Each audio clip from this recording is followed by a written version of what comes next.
ইনশাআল্লাহ আগামী ত্রয়োদশ জাতীয় সংসদ নির্বাচন 12 ফেব্রুয়ারি হতে যাচ্ছে। রব্বুল আলামিন আমাকে যদি মহান সংসদের জন্য কবুল করেন, আমি ইনশাআল্লাহ নড়িয়া সখীপুরের পিছিয়ে পড়া যোগাযোগ ব্যবস্থা, পিছিয়ে পড়া শিক্ষা প্রতিষ্ঠানগুলি, আমাদের মসজিদগুলি, আমাদের নদীভাঙা পার্মানেন্ট নদীভাঙা সলিউশন করা, আমরা হসপিটালগুলিকে অ্যাক্টিভ করা, আর যেখানে মানুষ সমস্যা আছে, যেখানে হসপিটালগুলি নেই, সেখানে বিশেষ করে সখীপুরে একটা হসপিটাল করা, সখীপুরে পূর্ণাঙ্গ উপজেলা করা। আমরা আশা করছি আমাদের এলাকার মানুষের যোগ্যতা অনুযায়ী, ডিমান্ড অনুযায়ী আমরা এই অঞ্চলে একটা শিল্প ভিলেজ করব, ইন্ডাস্ট্রিয়াল ভিলেজ আমরা করব। এবং সেখানে সম্ভবত আমি যাদের সাথে কথা বলেছি, বিদেশি মিডল ইস্টের অনেক ইনভেস্টর বাংলাদেশে আসতে রাজি আছে এবং তাদেরকে আমি ইনভেস্ট করাবো নড়িয়া সখীপুরে।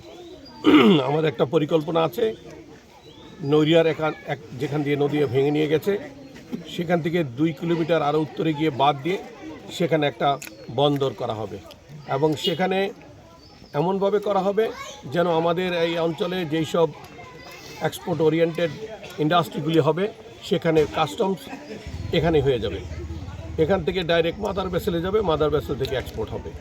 আমরা মনে করি যে ভবিষ্যতে এই পরিকল্পনাগুলি আমরা সুন্দরভাবে যদি 3 বছরের মধ্যে শেষ করতে পারি, আমরা বিশ্বাস করি জনজোয়ার সৃষ্টি হবে এই নড়িয়া সখীপুরের মানুষের মধ্যে এবং একটা কর্মযোগ্য ব্যবস্থা করা হবে, যেখানে মানুষ অন্তত একটা পরিবারের যদি 10 জন পরিবার থাকে সেখানে 2 জনে কাজ করে বা কোথাও কোথাও 1 জন কাজ করে, তার মানে শতকরা 90 জন লোক আইডেল পড়ে থাকে।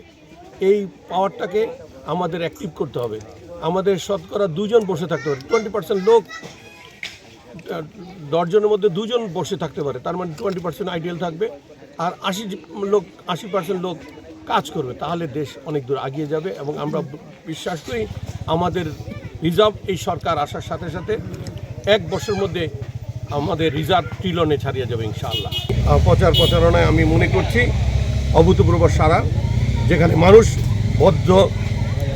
একটা বদ্ধ অবস্থায় ছিল, যেখানে মানুষ বাক স্বাধীনতা ছিল না, তাদের সুবিধা অসুবিধার কথা বলতে পারতো না, এখন মানুষ আশ্চর্য তাদের সমস্যাগুলির কথা বলছে আর বলতে চাচ্ছে যে এটার একটা সমাধান হবে বলতে পারলে।